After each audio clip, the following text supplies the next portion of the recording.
안녕하세요. 저는 저를 힘들게 하는 시모와 남편에게 모든 것을 그대로 돌려주고 온 30대 후반 여성입니다. 남자 하나 잘못 만나 제 인생 나락갈 뻔했던 일을 겪고 나니 사연글을 쓰지 않을 수가 없었네요. 제 직업은 은행원입니다. 저는 어릴 때 항상 부족하게 컸어요. 그래서 돈 관리가 얼마나 중요한지 잘 알고 있었어요. 제가 은행원이 된 건 힘든 집안에 도움이 되기를 바라는 마음에서였습니다. 그렇게 은행에 취직하고 2년 뒤부터는 친정 집안 돈 관리는 제가 도맡아 했습니다. 돈을 움켜쥐고 있는 게 아니라 돈을 굴려 돈을 만들었죠. 좋은 상품과 재테크 방법을 빠르게 접할 수 있었기에 가능한 일이었습니다. 그리고 친정집은 제 덕분에 목돈을 모을 수 있었고 친정 부모님은 그런 저에게 엄청 감사해 하셨어요. 부모님이 여기저기 말씀을 많이 하고 다니셔서인지 20대 후반부터는 주변에서 선자리가 엄청 들어왔습니다. 그러나 저는 자연스럽게 만나는 연애 결혼을 원했어요. 그런데 아버지의 성화에 못 이겨 선을 보게 됐는데 그 사람이 제 남편이었습니다. 아버지가 그렇게 해보라고 한 이유가 있었는데요. 바로 시부 될 분이 아버지와 건너 아는 분이었는데 동네에서 아는 사람은 다 아는 알부자였기 때문이었어요. 그분이 직접 한 다리 건너 친정 아버지에게 연락을 해온 거라 아버지는 한번 해보라며 난리셨어요. 아버지들이란 다 그렇잖아요. 딸 좋은 거 해주고 싶고 도움되고 싶어 하고. 그런 좋은 마음으로 저를 위해 선자리를 잡아줬어요. 한 번만 만나겠다고 했는데 생각보다 저랑 취향도 비슷하고 대화가 잘 통했어요. 그렇지만 그 사람에게도 딱 하나 단점이 있었는데요. 바로 돈 쓰는 걸 너무 좋아한다는 거예요. 그래도 그걸 크게 신경 쓰지 않았던 건 그 정도는 제가 잡아둘 수 있을 것 같았거든요. 그리고 시부도 그런 문제 때문에 저를 마음에 들어한 모양이고요. 그렇게 남편과 1년 넘게 만나다가 시부가 더 만날 거면 결혼을 하라고 하셨어요. 남편의 과소비가 걱정이었지만 그 부분에 대해 남편과 결혼 전 충분하게 이야기를 나누었어요. 남편의 경제권과 제 경제권을 합해서 제가 관리를 하겠다고 말하고 남편에게는 용돈을 받아서 쓰라고 단도직입적으로 이야기했습니다. 저희의 미래를 위해 그리고 시부의 의견이라고 말이죠. 그랬더니 남편도 처음에는 조금 꺼려하는 것 같더니 알겠다고 하더군요.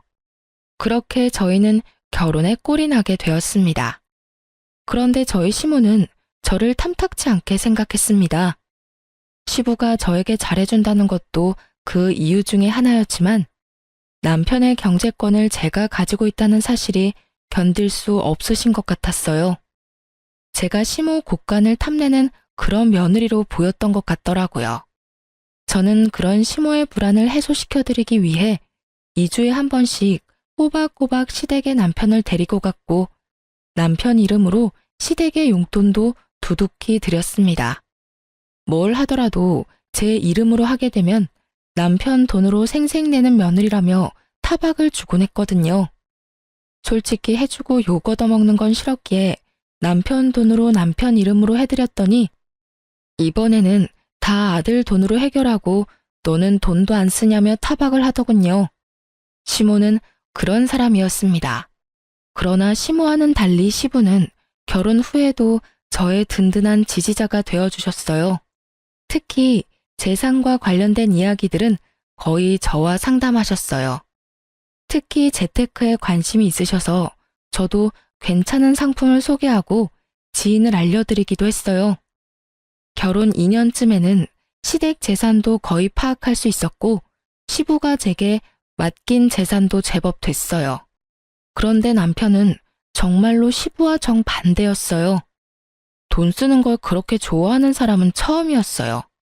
손에 돈만 들어오면 순식간에 사라지는데 용돈도 한 달에 4번씩 나누어 주지 않으면 못 버틸 정도였죠. 저는 그런 남편을 꼭 쥐고 살았어요.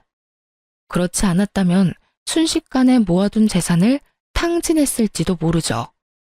그런데 결혼하고 5년 차쯤 되었을 때 남편이 남편 월급으로 모아놓은 적금 1,500만 원을 저 몰래 깨서 가져갔더군요. 아무리 제가 경제권을 맡고 있어도 제 이름으로 모든 걸 관리할 수는 없었고 불투명하게 남편 월급을 쓸 수도 없으니 남편에게는 돈 쓰는 내역을 모두 공개했거든요. 그런데 그 돈이 몽땅 사라진 거였어요. 3개의 적금 통장 중 하나였지만 그래도 금액이 적은 게 아니었죠. 여보, 적금 깼어? 무슨 일 있는 거야? 갑자기 1,500을 가져가. 그냥 좀 쓸 때가 있었어. 어디다 썼는데? 혹시 차 사고라도 났어? 그런 거 아니야. 피곤하니까 먼저 잘게. 어디다 썼는지 알기라도 하면 마음이 좀 개운해질 텐데 남편은 어디다 썼는지도 알려주지 않았어요. 결국 남편과의 실랑이는 그 주 주말에 있던 시댁 모임에서까지 이어졌습니다. 저는 남편에게 틈이 날 때마다 어디에 그 돈을 썼는지를 계속 추궁했고 남편은 귀찮은 얼굴로 제 말에 짜증만 내고 있었어요. 그리고 시모에게 그 모습을 들켜버렸죠. 시모는 제게 한마디 하더군요. 예, 너는 무슨 애를 그렇게 잡아? 도대체 뭐 때문에 그렇게 남편을 귀찮게 하는 거니? 어머님, 그게 아니라 이 사람이 저 몰래 적금 통장을 깼는데 도대체 그 돈을 어디다 썼는지 알려주지를 않아서요. 제가 뭘 알아야 다음부터 대비를 할 수 있고 제 마음도 좀 편할 텐데 도무지 얘기를 안 해줘요. 남자가 쓸 때가 있었겠지. 도대체 그런 걸로 왜 사람을 귀찮게 하는 거니? 그래서 거지근성이라는 게 참 그래. 네가 없는 집에서 살아서 돈 쓰는 법을 몰라서 그런 건 알겠지만 돈도 써볼 줄 알아야 쓰는 거야. 이런 식으로 돈 쓰는 거 간섭하고 그럴 거면 너 그냥 이혼해. 왜 그렇게 안 맞는 사람이랑 같이 살고 있니? 어머님, 그런 말이 아니잖아요. 저는 1,500만 원이나 되는 돈을 어디다 썼는지 궁금할 뿐이라고요. 1,500이라는 액수를 듣자마자 시모가 살짝 멈칫하더군요. 당연하죠. 그 돈은 작은 금액이 아니었으니까요. 몇십만 원, 아니 차라리 몇백만 원이었다면 제가 이렇게까지 남편을 추궁할 일도 없었을 거예요. 그런데 거의 1,500이라는 돈인데 그 돈이 어디 갔는지조차 모른다는 건 말이 안 되잖아요. 남편이 뭔가를 샀으면 집안에 물건을 산 흔적이라도 있을 텐데 그런 것조차 없었으니까요. 금액이 좀 크기로써니 그게 그렇게 남편을 잡을 일이야? 우리 아들이 애도 아닌데 쓸 때 썼겠지. 남들 앞에서 이게 다 뭐 하는 짓이니? 꼴보기 사납게. 돈돈거리다가 나중에 고생하는 건 너야. 그 정도는 남편 일탈이라 생각하고 넘어가. 시모는 자기 아들을 잘 모르더군요. 돈 있으면 무작정 써버리는 그 남편의 습관조차 모르고 있는 것 같았어요. 하긴 모든 건 시부가 관리를 했으니 여태까지 남편이 자기 월급으로 무엇을 하든지 어머님은 상관하지 않았던 것 같아요.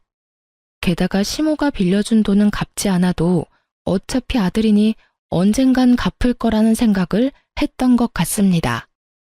저는 시모에게 남편의 상태에 대해 정확히 알려야겠다는 생각을 했습니다. 3달 뒤 저는 좋은 기회를 잡을 수 있었습니다. 저희 결혼할 때 시모가 남편에게 빌려준 돈이 있었어요. 무려 3천만 원이라는 돈이었는데 그건 시부도 모르는 돈이었어요. 제가 남편 월급으로 돈을 모은 이유도 나중에 시모가 그 돈을 달라고 하면 주기 위해서 모은 거였어요. 남편은 그 돈 갚지 않아도 된다고 했지만 또 모르잖아요. 그런데 시모가 돈을 돌려달라고 하더군요. 저는 잘 됐다 싶었어요. 그래서 남편에게 말했죠. 얼마 전에 어머님이 당신한테 빌려준 돈 갚으라고 전화 오시지 않았어? 나한테는 연락 오셨던데. 맞아. 3천만 원 갚으라고 하시네. 당신한테도 전화 오셨어? 내가 당신 월급 관리하는 거 아시니까. 어떻게? 저번에 깬 적금 1,500은 아직 있어? 그것 빼고 1,500만 줄까? 그거 다 쓴 지가 언젠데. 그걸 어디다 썼는지는 나한테 알려주지는 않았잖아. 하긴 내 돈도 아니고 당신 돈인데 어디다 썼든 알 게 뭐야. 그럼 3천만 원 당신한테 줄 테니까 당신이 어머님한테 드려. 웬일로 나한테 시켜? 어머님이랑 그 1,500 때문에 당신이랑 헤어지라는 말까지 들었는데 내가 그걸 또 내 손으로 들여봐. 이번에는 또 무슨 소리를 들을지 모르잖아. 그랬지? 알았어. 그럼 내가 드릴게. 돈은? 통장 적금 이번 주 수요일 만기고 어차피 당신 명의 통장이니까 바로 돈 나올 테니 나오면 바로 전해드려. 딱 3천 들었어. 저는 그렇게 말하고 3천만 원이 든 통장을 남편에게 줬어요. 그리고 수요일이 되자마자 시모에게 돈 드렸냐고 남편한테 문자로 물어봤어요. 그랬더니 돈을 드렸다며 문자를 보냈더라고요. 그리고 기다렸어요. 금요일 아침부터 시모가 연락이 왔어요. 예, 너는 빌려간 3천만 원 수요일에 준다고 하더니 왜 아직까지 연락이 없어? 저는 올게 왔다는 생각을 하며 모르는 척 시모에게 되물었어요. 어머, 아직도 안 들어왔어요? 그 사람 통장에 모아놓은 돈인데 만기는 수요일이었거든요. 제 명의가 아니라 제 마음대로 할 수 없으니 그이한테 어머님 돈 드리라고 말했는데 아직도 안 들어갔단 말이에요? 그래, 아직 안 들어왔어. 빨리 넣어줘. 어머님, 그 돈은 이미 저한테 없어요. 그이가 애도 아닌데 알아서 드렸겠죠. 그런데 이상하긴 하네요. 수요일에 제가 남편에게 물어봤더니 돈 드렸다고 하더라고요. 너 설마 나한테 거짓말하는 건 아니겠지? 아들한테 물어봐도 되니? 그럼요. 꼭 물어보세요. 그리고 저는 보냈다는 문자 내용이 있는데 보내드릴까요? 됐다. 내가 전화해보마. 저는 전화를 끊고 그 뒤에 올 시모의 전화를 기다렸습니다.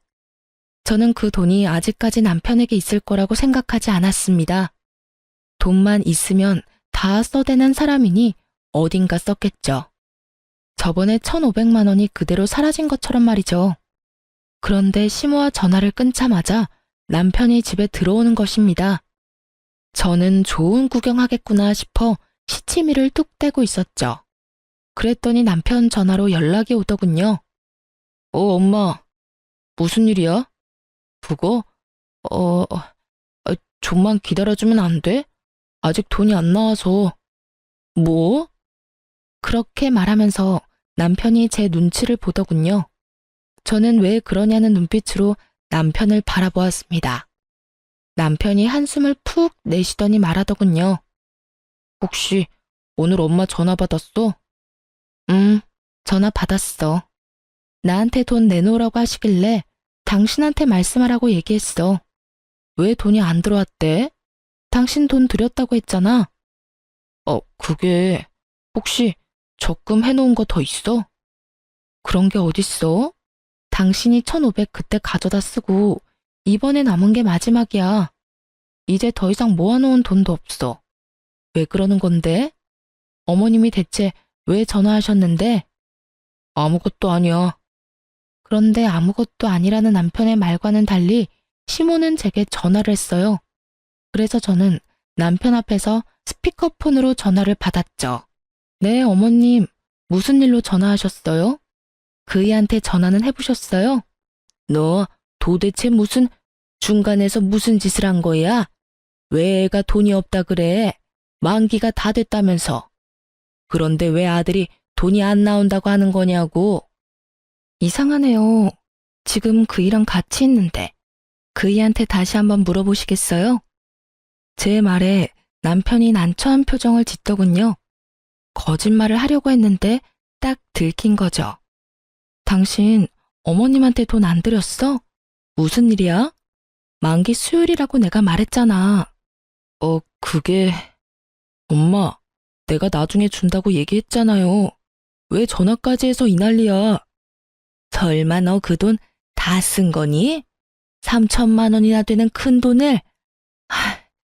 그러면 남아있는 거라도 내놔. 남편이 잠시 망설이더니 좀만 기다려줘 라고 말하더군요. 야, 너 진짜로 다 쓴 거야? 너 도대체 뭐 하고 다니는 건데? 너 그게 어떤 돈인 줄 알고 쓴 거야? 그냥 준 거라고 생각하면 되잖아. 결혼할 때 부모님이 도와주는 집도 많은데 그런 거라고 생각해. 왜 그걸 악착같이 다 받으려고 해? 너 그걸 지금 말이라고 하니? 우리가 너 결혼할 때 해준 게 얼마나 많은데. 지금 너희 살고 있는 집도 너희 아버지 명의로 된 아파트잖아. 결혼할 때 돈 없이 결혼한 주제에 엄마한테 빌려간 돈까지 지금 네가 다 써버렸다. 이 말이니? 결국 남편과 시모는 서로 탓을 하며 싸우기 시작했고, 남편은 배째라는 식으로 담담하게 시모의 말에 별거 아니라는 듯 말하더군요. 결국 자신의 잔소리가 아들에게 통하지 않았다는 것을 안 시모가 먼저 전화를 끊었습니다. 당신은 도대체 그 돈 다 어디다 쓴 거야? 저번에는 그냥 넘어갔지만 이번에는 그냥 못 넘어가. 나한테 이야기 안 해주면 나 이번 일 아버님한테 말할 거야. 아버지한테는 얘기하지 마. 내가 곧 다 설명할게. 나도 그냥 막 쓴 거 아니야. 당신한테 충분히 설명할 수 있으니까 몇 개월만 기다려줘. 몇 달만 지나면 말할 수 없는 일도 말할 수 있게 되나요? 그렇지만 말을 해준다니 기다려보기로 했습니다. 하긴 그 사람 말대로 그 돈이 제 돈인가요? 본인 돈이지. 잠시 동안의 평화가 지속되었습니다. 그러나 그것도 몇 달 가지 않더군요. 시부가 그 사건에 대해 알게 되었거든요. 시모가 시부가 있는 곳에서 절대로 남편에게 돈을 달라고 말하지 않은 이유는 시부 때문이었는데 시댁 이사를 하려던 도중에 드러나게 됐어요. 하루는 시부에게 연락을 받아 시댁으로 향하고 있었습니다. 시댁에서 부르는 일이 많지 않았는데 시부가 부른다니 약간 걱정이 되기도 했습니다.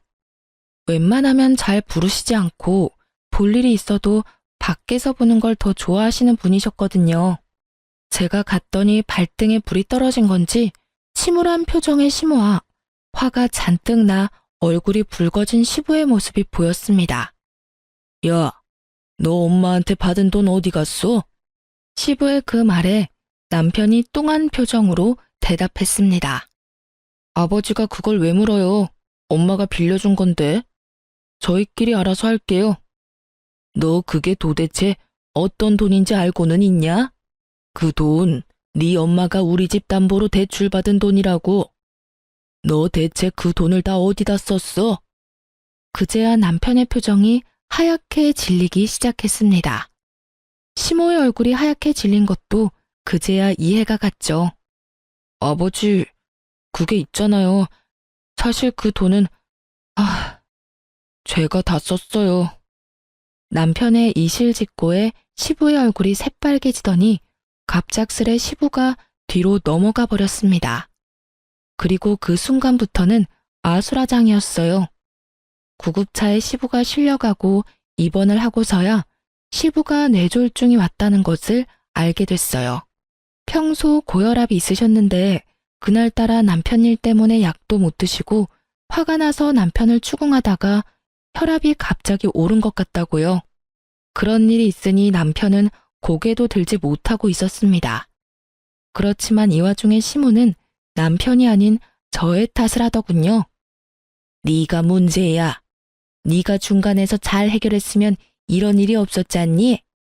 매번 항상 똑 부러지는 척은 혼자서 다 하더니 이런 일은 왜 똑 부러지게 해결을 못해서 이 난리를 만들어?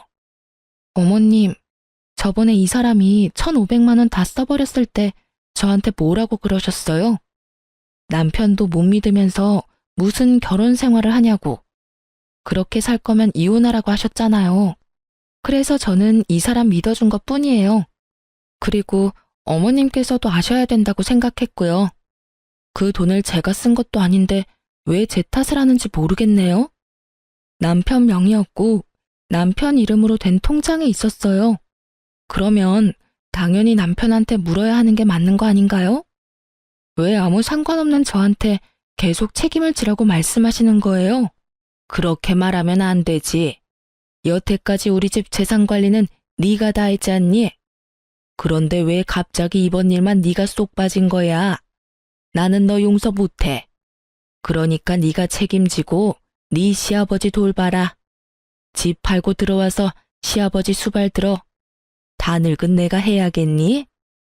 몇십 년이라도 팔팔한 네가 해야지. 합가요?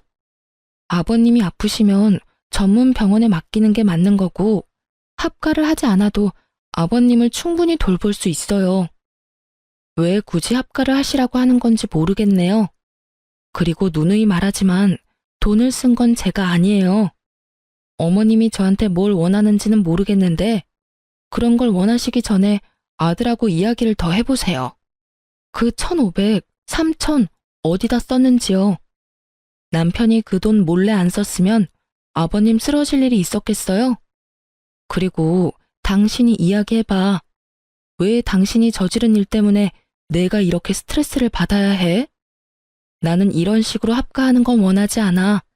아버님이 아프셔서 내가 정말로 집에서 수발을 들어야 한다면 모르겠지만 지금 당장 병원에 있으셔야 하는데 왜 합가를 해? 우리 집에서도 충분히 가능한 일인데. 당신 진짜 너무 뻔뻔한 거 아니야? 어떻게 아버지가 아프신데 돈 얘기만 할 수 있어. 그리고 합가를 안 하겠다는 건 아버지 수발을 들지 않겠다는 얘기잖아. 집에서 들든 시댁에서 들든 아무 상관없으면 시댁에서 들어도 되는 거잖아. 네가 합가 반대하면 난 너랑 이혼할 거야. 어차피 우리 사이에 아이도 없잖아. 이상한 생각이 들었습니다. 남편이 왜 저렇게 뻣뻣하게 나오는 거죠? 지금 당장 저와 시부에게 빌고 빌어도 모자랄 판에 이혼을 하자고 하다니요. 저는 당황스러워서 남편에게 물었습니다. 설마 지금 당신 나하고 이혼하자고 이야기하는 거야? 그래. 합가 안 할 거면 이혼해. 당신한테 정말 실망했어. 아버지 아픈데 어떻게 그런 말을 할 수가 있어? 우리 아버지한테 이쁨 받은 건 당신이잖아. 그러고는 남편이 자리를 떠버리더군요. 저는 남편 몰래 사람을 써서 뒤를 캤어요. 그런데 깜짝 놀랄 만한 소식을 듣게 됐어요. 남편에게 다른 여자가 있었습니다. 숨길 생각도 없이 만나고 있더군요. 게다가 바람피는 여자는 제가 아는 사람이었습니다. 제 건너 지인이었거든요. 평이 그렇게 좋은 사람은 아니었습니다. 친구 말로는 상여우라고 하더군요. 자신의 외모를 이용해 총각 유부남 가리지 않고 돈 뜯기로 유명한 여자라고 했습니다. 그래서 저는 그 여자의 SNS를 타고 들어갔습니다. 남편과 바람피는 걸 확인할 수 있지 않을까 싶어서요. 그런데 몇 달 전부터 굉장히 많은 사진이 올라오더군요. 분명히 혼자서 가서 찍을 만한 곳은 아니었습니다. 게다가 남편이 적금을 깬 그날 올라온 사진을 보니 100일 선물로 받은 명품 가방 사진이라며 사진을 떡하니 올려놨더군요. 그제서야 감이 딱 왔습니다. 이 남자가 이 여자 명품백을 주려고 적금을 깼구나 하고요. 그리고 3천만 원의 행방도 안 봐도 뻔했던 거죠. 제 남편과 그 여자가 사귀는 동안 그 여자의 사진에는 온갖 종류의 명품들이 다 올라왔습니다. 비싸고 유행하는 물건들. 그걸 보고 저는 정이 확 떨어졌어요. 저와의 결혼 기념일에는 케이크 하나 사준 적 없는 사람이었습니다. 용돈을 받는 처지에 케이크 살 돈이 어디 있냐고요. 저도 남편에게 용돈을 주는 생활을 하면서 그런 걸 바라지도 않았습니다. 아니, 바랬지만 뒤로 갈수록 바라지 않게 되었다는 것이 맞는 말이겠죠. 그런데 그 여자에게는 적금까지 깨서 명품을 선물한 걸 보고 남편의 의도를 제대로 확인해버렸죠. 남편이 그 돈의 행방을 말하지 않은 이유는 명확했습니다. 몇 달 뒤에는 저와 이혼하고 그 여자와 함께할 미래를 미리 그리고 있었던 거예요. 거기까지 생각이 미치니 남편과의 결혼을 유지해야 할 어떤 이유도 없었습니다. 저는 남편과의 이혼을 마음속으로 이미 결정했습니다. 합가를 하지 않으면 이혼을 하겠다는 그 말은 그냥 해본 말인 거죠. 그렇다면 원하는 대로 해줘야죠. 자신이 지금 어떤 여자에게 정성을 다하고 있는지를 모르는 상황에서 다시 한 번 더 남편 놈에게 본때를 보여줘야 할 것 같았습니다. 저는 남편을 불렀습니다. 합가 안 하면 이혼하겠다는 당신 생각 변함없어? 변함없어. 난 당신이 합가 안 하면 당신이랑 헤어질 생각이야.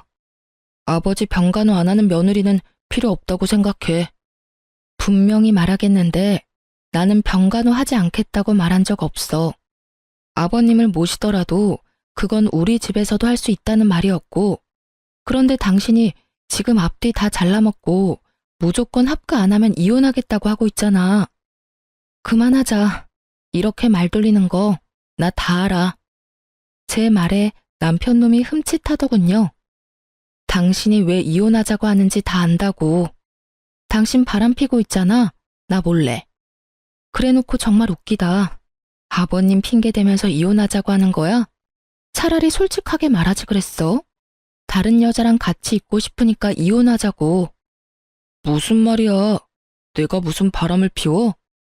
바람 안 핀 걸로 하고 싶니? 그러면 그렇게 해. 어머님한테는 말하지 않을게. 그렇지만 나는 내가 유책 배우자로 이혼할 생각은 전혀 없어. 변호사 사서 소송할 거고 당신이 나를 이용하도록 놔두지는 않을 거야. 어머님한테 말하는 건 당신한테 맡길게. 그리고 제 말을 듣던 남편은 웬 떡이냐 싶은 표정으로 웃고 있더군요. 하긴 쉽게 이혼해주는 것 같아서 기분이 좋았겠죠. 하지만 저는 쉽게 이혼해줄 생각은 전혀 없었습니다.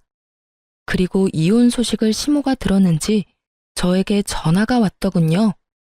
너 이러는 거 아니다. 네 시아버지 아파서 누워 계시는데 어떻게 지금 이 상황에 이혼을 이야기하니?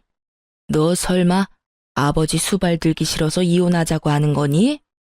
그런 거 아니고 이혼은 그 사람이 먼저 이야기를 했고 저는 합가를 들지 않아도 아버님 수발을 들겠다고 분명히 말했어요. 그거를 받아들이지 않은 건 남편이고요. 그러니까 하고 싶은 말이 있으시면 아드님한테 하세요. 이 모든 게 남편 계획이니까요. 너 이렇게 헤어진다고 해서 너 혼자 잘 먹고 잘 살 수 있을 거라고 생각했어? 주변에서 너 시아버지 수발 들기 싫어서 이혼한 거라고 소문 다 나면 좋은데 시집이라도 갈 수 있을 것 같아? 네가 우리 아들만큼 괜찮은 남자를 어디 가서 만나니? 그러니까요. 늙어서 혼자 죽어도 상관없으니까 어머님 아드님 같은 분하고는 같이 살기 싫어요. 그리고 아들한테 무슨 소리를 들었는지 모르겠지만 제 남편이 먼저 바람나서 저한테 이혼하자고 한 거거든요. 좋으시겠어요. 여우 같은 며느리 맞이하게 되셔서. 저는 그렇게 이야기하고 전화를 뚝 끊었습니다. 그리고 남편 놈 이름으로 시모에게 하던 모든 걸 끊어버렸어요. 2주에 한 번씩 남편을 데리고 시댁에 가는 것도, 남편 이름으로 용돈을 주던 것도 끊어버렸죠. 그리고 남편에게 시모에게 연락하라는 잔소리도 더 이상 하지 않게 되었죠. 그렇게 되니 당황한 건 제가 아니라 시모였던 것 같아요. 남편은 정이 없고 본인 부모에게도 애정을 그리 갖지 않는 사람이었어요. 그 사람에게는 돈만 중요할 뿐이지 부모는 그 뒤 이야기였거든요. 그런 남편 멱살 잡아가며 시모에게 효를 다하도록 만든 건 저였죠. 그런데 한순간에 다 사라졌으니 시모 입장에서는 아들이 갑자기 변해버렸다는 생각밖에 들지 않았을 거예요.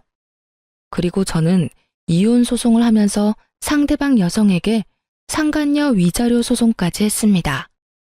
아시잖아요. 상간녀 소송하면 남자 쪽에서 다 내주는 거. 결국은 남편도 그렇게 한 것 같더라고요.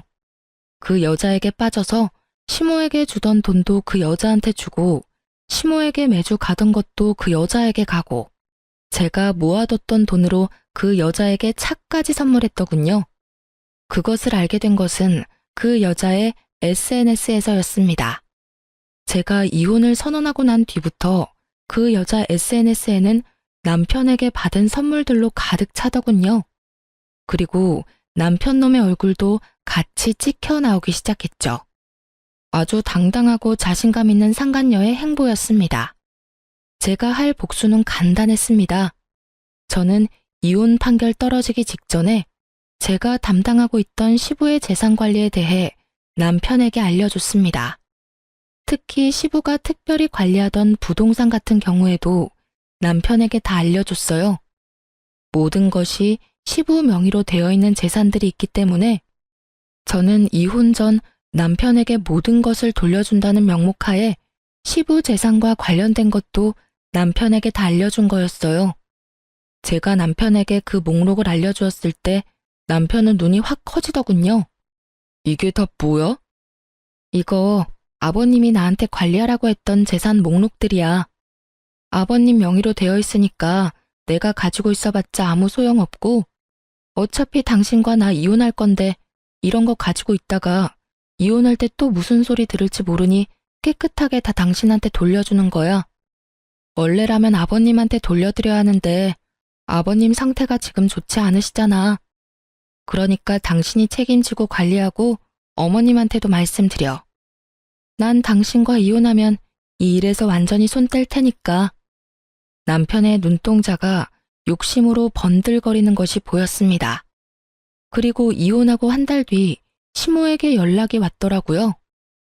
야, 너 도대체 뭐 하는 년이야? 감히 우리 집 재산을 탐내? 돈 다 어디다 빼돌렸어? 악에 가득 받쳐 화를 내는 시모의 목소리에 저는 태연히 말했습니다. 도대체 무슨 돈을 말씀하시는 거예요? 재산이라니. 저는 아는 바가 전혀 없습니다. 네가 모르는 게 어디 있어? 우리 남편이 너한테 재산을 다 맡겼는데 그 재산들이 지금 하나도 없잖아. 지금 통장에 땡전 한 푼이 없어. 네가 다 가져간 거지? 제가 관리하던 건 남편에게 모두 다 줬어요. 제가 가지고 있을 필요가 없으니까요. 이미 남남인데 제가 가지고 있으면 그거야말로 범죄죠. 제가 변호사 입회하에 남편에게 모조리 다 돌려줬어요. 그러니까 하고 싶은 말이 있으시면 아들한테 하세요. 저한테 전화하실 게 아니라. 뭐? 너 설마 진짜로 우리 아들한테 그 돈을 다 줬니? 네. 아버님 그렇게 되고 후견인이 남편밖에 없잖아요.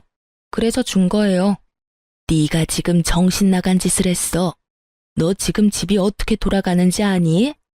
부동산에 적금에 병원비까지 탈탈 털렸어. 그리고 나랑 남편이 내는 보험까지 다 해지하고 해지 환급금까지 아들이 다 가져갔더라. 너 어떻게 이럴 수가 있어? 네가 그걸 우리 아들한테 주지 말고 나한테 줬어야지. 왜 그걸 아들한테 줬냔 말이야? 이상하네요. 어머님이 저번에 그러셨잖아요. 아들이 애도 아니고 뭐가 그렇게 못 믿겠냐고요. 그래서 돌려드린 것 뿐이에요. 그리고 어머님한테 돌려드릴 수도 없는 노릇이었어요. 저랑 그 사람 이혼한다고 어머님이 저한테 얼마나 화를 많이 내셨어요? 제가 어머님하고 이야기를 하고 싶었겠어요? 너 설마 우리한테 엿먹이려고 지금 이런 짓 하는 거니? 너 우리 돈 다 털리라고 아들한테 돈 쥐어준 거야? 어머님, 아들을 좀 믿으세요. 항상 저한테 하시던 말씀이었잖아요. 아드님이 뭐 별다른 짓 했겠어요? 알아서 잘 썼겠죠. 필요한 곳에. 지금 그게 아니니까 너한테 하는 말이잖아. 내가 아픈 남편 수발드는 와중에 지금 이런 일까지 당해서 정신이 없어. 병원비를 내려니 통장에 땡전 한 푼도 없고 왜 그 돈을 아들한테 준 거야? 아, 내가 못 살아. 그 새끼가 돈을 얼마나 펑펑 쓰는지 네가 잘 아는데 왜 그걸 줬단 말이야. 아이고, 내 돈. 아이고, 내 돈. 그걸 저한테 말씀하셔도 저와는 상관없는 일이에요. 저는 제가 왜 이런 전화를 받아야 되는지도 모르겠고요. 제가 할 일도 끝났고 서로 간에 해결해야 될 문제도 다 끝났어요.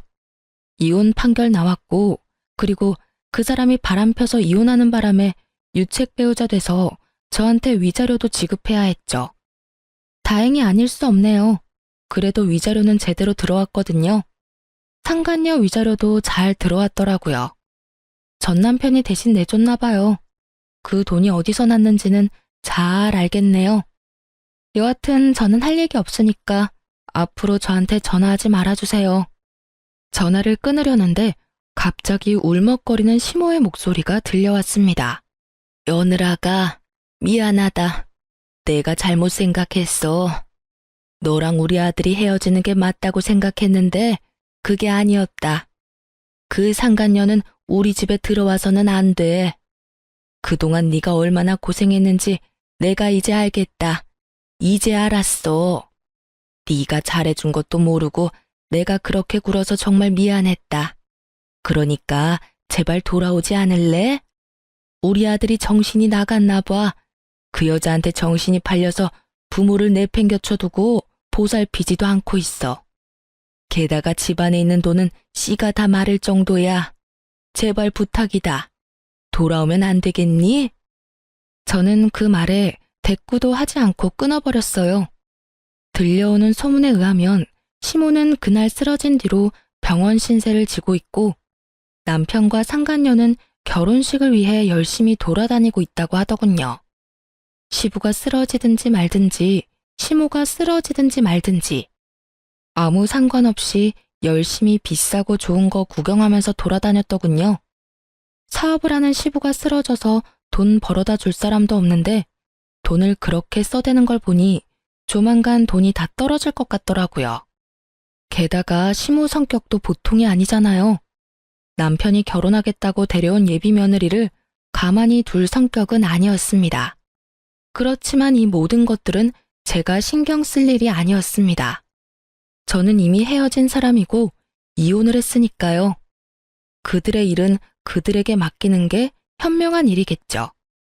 이렇게 저는 남편과 헤어지고 새로운 인생을 살게 되었습니다. 그렇게 이혼하고 2년 뒤에 시모와 남편을 만나게 됐어요. 최근이었어요. 장소는 바로 변호사 사무소였습니다. 뜬금없는 장소에서 정말 우연히 마주친 저는 아무 말 없이 지나려고 했는데 시모가 제게 말을 걸어오더군요. 너도 이제 개인 회생하러 왔니? 아니면 파산? 내가 그렇게 너한테 울면서 매달렸는데도 너 정말 매정하게 우리 버리고 갔더라.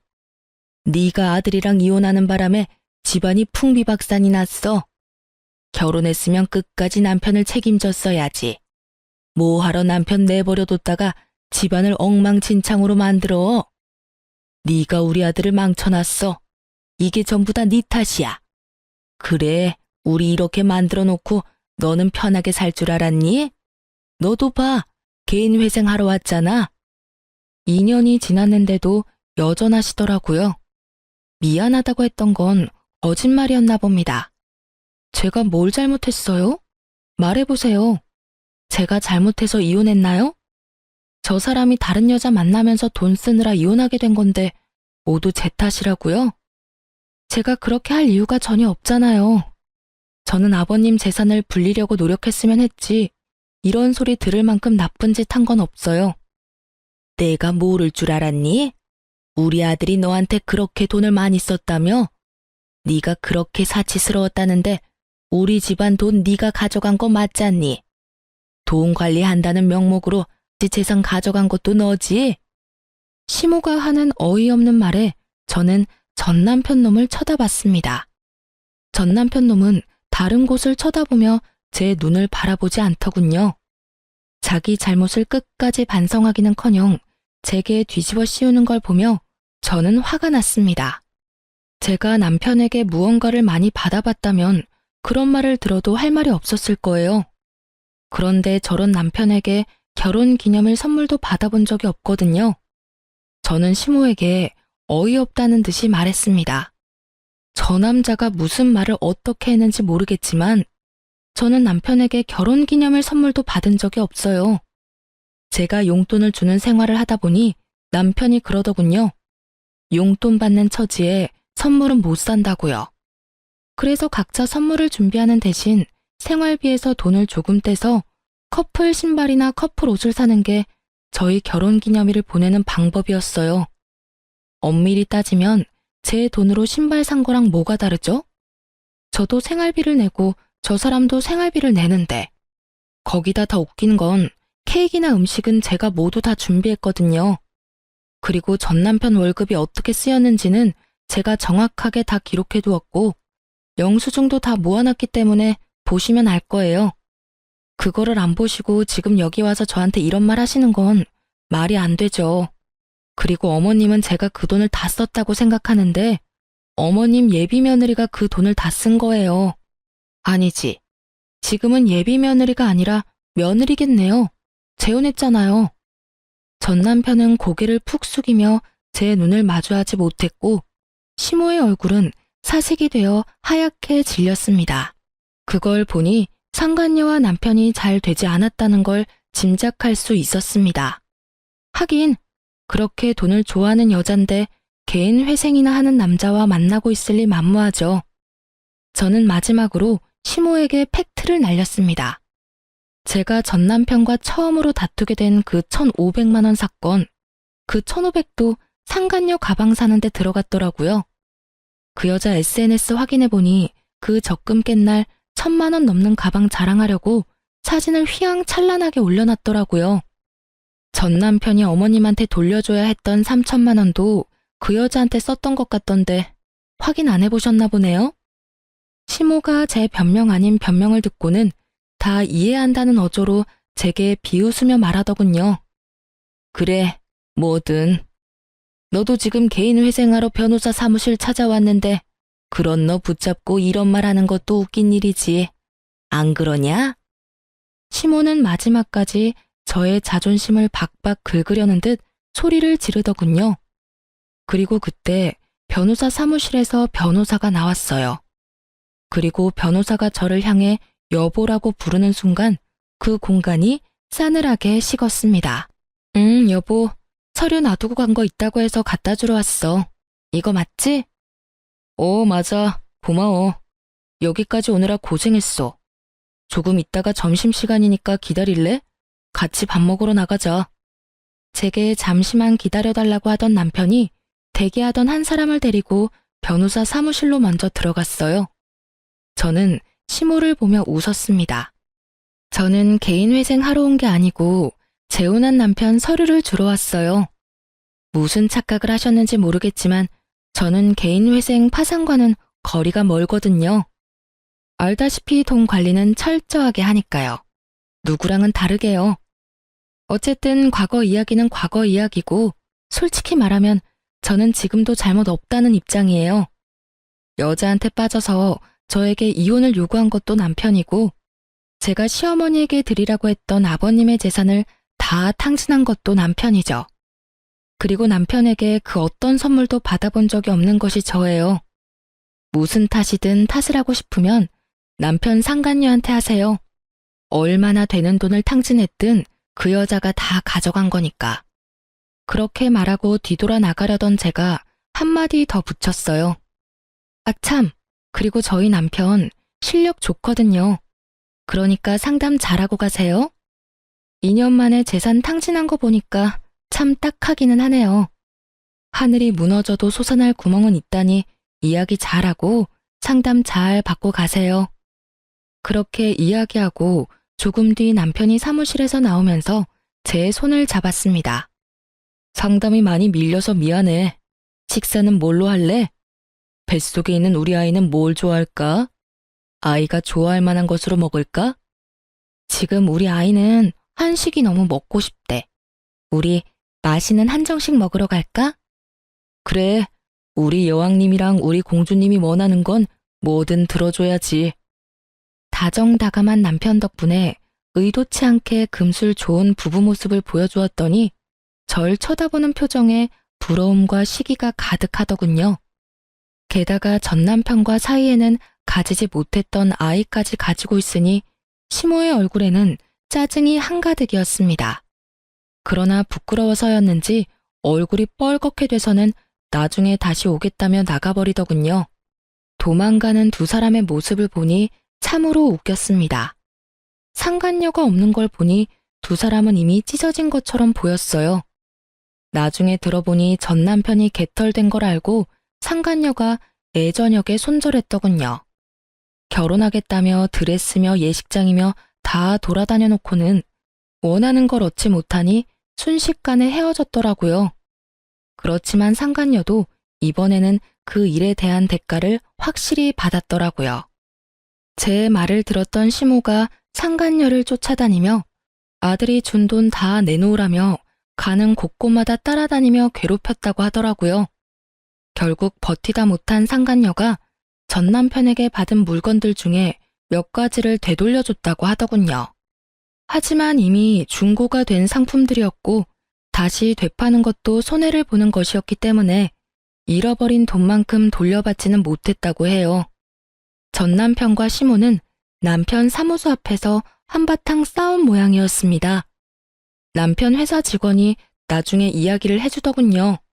시모가 전 남편에게 너 때문에 우리 집안 돈의 씨가 말랐다며 너 어떻게 책임질 거냐고 아주 난리가 났다고 하더랍니다. 어디 가서 그런 여우 같은 여자한테 걸려가지고 잘 살고 있는 마누라를 내쫓아서 집을 상태로 만들었냐며 전 남편을 너덜너덜하게 만들었다고 하더군요. 그렇지만 전 남편도 참지만은 않았다고 해요. 이혼한다고 했을 때 좋아했던 건 엄마가 아니냐며 둘이서 또 그 앞에서 치고받고 싸우느라 한동안 통행에 방해가 됐을 정도라고 합니다. 그 이야기를 들으면서 둘 다 참 똑같은 사람이다 라는 생각을 했네요.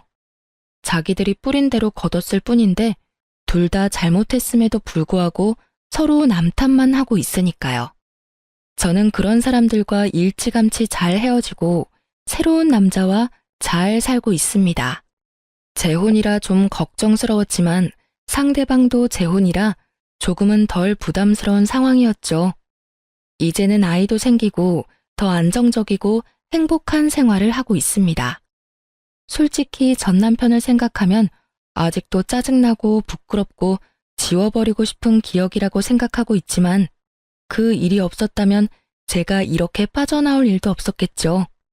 지금 저희 시댁 부모님들은 제게 항상 고마워하세요.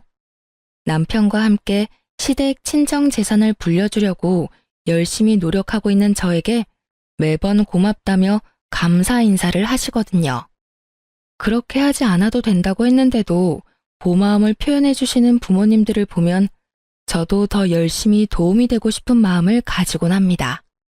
이런 게 바로 가는 정이 있으면 오는 정도 있다는 말이겠네요.